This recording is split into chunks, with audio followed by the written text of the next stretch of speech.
এক বড় challenge. Iran জানায় এই আসসালামু আলাইকুম, স্বাগতম ভয়েস অব নিউজ সংবাদে। আমি মোহাম্মদ রফিক আজকের সব আন্তর্জাতিক খবর নিয়ে হাজির হয়েছি। শুরুতেই জানিয়ে দিব সংবাদ শিরোনাম, তারপর বিস্তারিত। ইসরায়েলের কোথায় কোথায় হামলা করা হবে বিলবোর্ডে দেখালো ইরান। মার্কিন জাহাজগুলোকে ইরানের জলসীমা এড়িয়ে চলার পরামর্শ যুক্তরাষ্ট্রের। যুক্তরাষ্ট্র ইরানের ওপর হামলা চালালে যা হতে পারে। সমৃদ্ধ ইউরেনিয়াম পাতলা করতে প্রস্তুত ইরান, তবে শর্ত রয়েছে। তাৎক্ষণিকভাবে ইরান যুক্তরাষ্ট্র যুদ্ধের আশঙ্কা নেই। হামলায় রেজিম পরিবর্তন সম্ভব নয় তুরস্ক। আসসালামু আলাইকুম, স্বাগতম জানাচ্ছি ভয়েস অব নিউজ সংবাদে। আমি মোহাম্মদ রফিক। এতক্ষণ শুনছিলেন সংবাদ শিরোনাম, এবার বিস্তারিত। ইসরায়েলের নির্দিষ্ট কিছু স্পর্শকাতর ও গুরুত্বপূর্ণ স্থাপনাকে লক্ষ্য করে ইরান সম্প্রতি তাদের রাজধানীর রাজপথে বড় বড় বিলবোর্ড স্থাপন করেছে, যা নিয়ে পুরো বিশ্বে বর্তমানে তোলপাড় চলছে। তেহরানের প্রধান প্রধান মোড়গুলোতে দেখা যাচ্ছে বিশাল সব ডিজিটাল স্ক্রিন এবং বিলবোর্ড, যেখানে হিব্রু এবং ফার্সি ভাষায় বিভিন্ন সতর্কবার্তা দেওয়া হয়েছে এবং সেখানে ম্যাপের মাধ্যমে দেখানো হয়েছে যে ইরানের ক্ষেপণাস্ত্রগুলো ঠিক কোন কোন জায়গায় আঘাত হানতে সক্ষম। বন্ধুগণ, আপনারা যদি বিষয়টি গভীরভাবে লক্ষ্য করেন তবে দেখবেন এটি কেবল একটি সামরিক হুমকি নয়, বরং এটি একটি মনস্তাত্ত্বিক লড়াই বা সাইকোলজিক্যাল ওয়ারফেয়ারের অংশ হিসেবে দেখা হচ্ছে। এই বিলবোর্ডগুলোতে ইসরায়েলের বিভিন্ন গুরুত্বপূর্ণ শহর, বন্দর এবং কৌশলগত অবকাঠামোর ছবি ও অবস্থান ফুটিয়ে তোলা হয়েছে।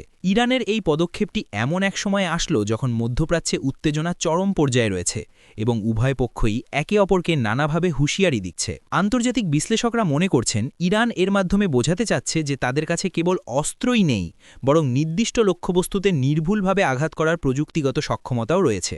আপনারা যারা ভিডিওটি দেখছেন, আপনাদের কি মনে হয় ইরানের এই প্রকাশ্য হুমকি কি পরিস্থিতিকে আরও জটিল করে তুলবে?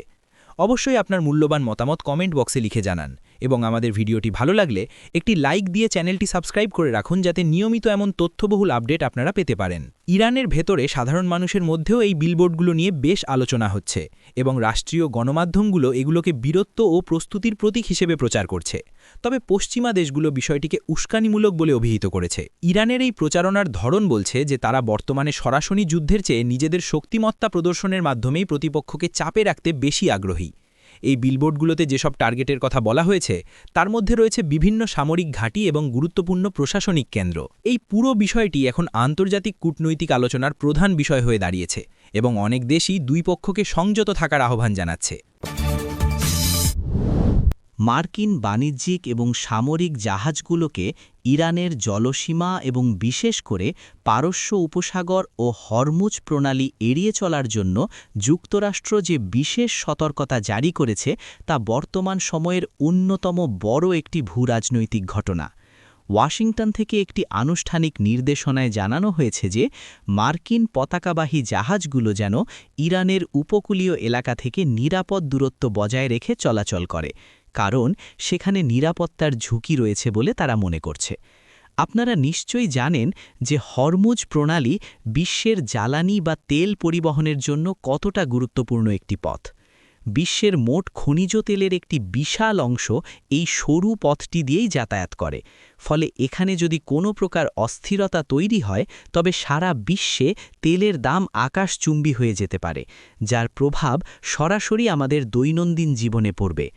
যুক্তরাষ্ট্র তাদের এই সতর্কবার্তায় বলেছে যে সাম্প্রতিক সময়ে ওই অঞ্চলে বিভিন্ন সন্দেহজনক গতিবিধি লক্ষ্য করা গেছে এবং যে কোনো ধরনের ভুল বোঝাবুঝি বা অনাকাঙ্ক্ষিত পরিস্থিতি এড়াতেই তারা এই আগাম সতর্কতা দিয়েছে।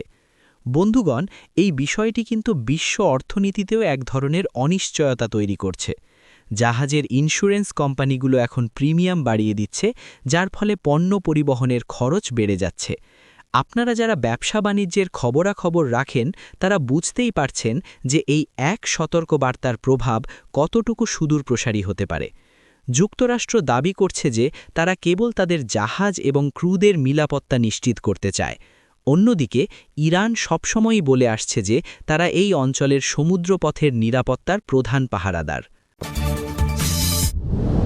যুক্তরাষ্ট্র কোনোভাবে ইরানের ওপর সামরিক হামলা চালানোর সিদ্ধান্ত নেয়, তবে তার পরিণতি কী হতে পারে তা নিয়ে বর্তমান বিশ্বের বড় বড় থিঙ্ক ট্যাঙ্কগুলো নানা ধরনের পূর্বাভাস দিচ্ছে। অনেক বিশেষজ্ঞই মনে করেন যে এটি কেবল একটি আঞ্চলিক সংঘাতের মধ্যে সীমাবদ্ধ থাকবে না, বরং এর প্রভাব পড়বে পুরো বিশ্বজুড়ে। ইরানের সামরিক কাঠামো বেশ শক্তিশালী এবং তারা দীর্ঘ সময় ধরে প্রতিরক্ষামূলক ব্যবস্থা গড়ে তুলেছে। যদি হামলা চালানো হয় তবে মধ্যপ্রাচ্যের পুরো মানচিত্র বদলে যেতে পারে এবং অনেক দেশ এই দ্বন্দ্বে সরাসরি জড়িয়ে পড়তে পারে। প্রথমত, আমরা যদি তেলের বাজারের কথা চিন্তা করি, তবে যে কোনো ধরনের সরাসরি সংঘাত শুরু হওয়ার সাথে সাথে তেলের সরবরাহ বন্ধ হয়ে যাওয়ার আশঙ্কা থাকবে, যা বিশ্ব অর্থনীতিতে একটি বড় ধরনের মন্দা ডেকে আনতে পারে। বন্ধুগণ, আপনারা কি কল্পনা করতে পারেন তেলের দাম যদি হঠাৎ করে 2 বা 3 গুণ বেড়ে যায়, তবে সাধারণ মানুষের জীবন কতটা দুর্বিষহ হয়ে উঠবে? এছাড়া ইরান তার নিজস্ব মিসাইল সিস্টেম এবং ড্রোন প্রযুক্তির মাধ্যমে পাল্টা জবাব দেওয়ার সক্ষমতা রাখে। এই ধরনের পরিস্থিতিতে কেবল সামরিক স্থাপনা নয়, বরং পুরো অঞ্চলের নিরাপত্তা হুমকির মুখে পড়বে। অনেকেই মনে করেন যে যুক্তরাষ্ট্র সরাসরি হামলায় না গিয়ে বরং অর্থনৈতিক নিষেধাজ্ঞা এবং সাইবার আক্রমণের মাধ্যমেই ইরানকে চাপে রাখার চেষ্টা চালিয়ে যাবে, কারণ একটি পূর্ণমাত্রার যুদ্ধ কারোর জন্যেই ইতিবাচক ফল বয়ে আনবে না।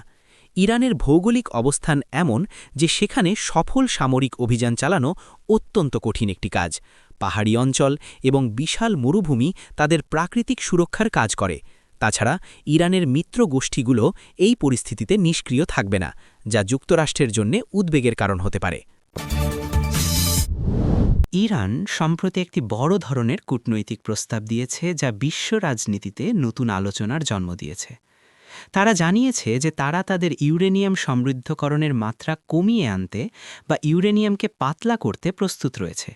তবে এর পেছনে তারা কিছু কঠোর শর্ত জুড়ে দিয়েছে। মূলত ইরানের উপর পশ্চিমা দেশগুলো যে অর্থনৈতিক নিষেধাজ্ঞা আরোপ করে রেখেছে, সেই নিষেধাজ্ঞাগুলো সম্পূর্ণভাবে তুলে নেওয়াই তাদের প্রধান শর্ত। আপনারা জানেন যে দীর্ঘদিন ধরে ইরানের পারমাণবিক কর্মসূচি নিয়ে আন্তর্জাতিক মহলে নানা বিতর্ক চলছে। পশ্চিমা দেশগুলো অভিযোগ করে আসছিল যে ইরান পারমাণবিক অস্ত্র তৈরির দিকে এগোচ্ছে, যদিও ইরান সব সময় এই অভিযোগ অস্বীকার করে বলেছে যে তাদের এই কর্মসূচি কেবল শান্তিপূর্ণ এবং বিদ্যুৎ উৎপাদনের কাজের জন্য। এখন ইরান যে প্রস্তাব দিয়েছে তা এক ধরনের বড় ছাড় হিসেবে দেখা হলেও শর্তের কারণে বিষয়টি থমকে আছে। যদি এই প্রস্তাব কার্যকর হয় তবে মধ্যপ্রাচ্যে উত্তেজনার পারদ অনেকটাই কমে আসতে পারে।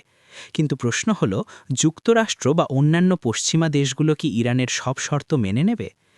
IAEA বা আন্তর্জাতিক পরমাণু শক্তি সংস্থা এখন এই প্রস্তাবটি খতিয়ে দেখছে।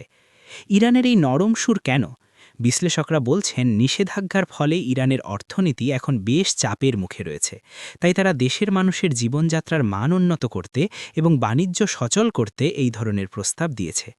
বন্ধুগণ, আপনাদের কি মনে হয়, ইরানের এই পদক্ষেপ কি বিশ্ব শান্তির জন্য একটি ইতিবাচক বার্তা?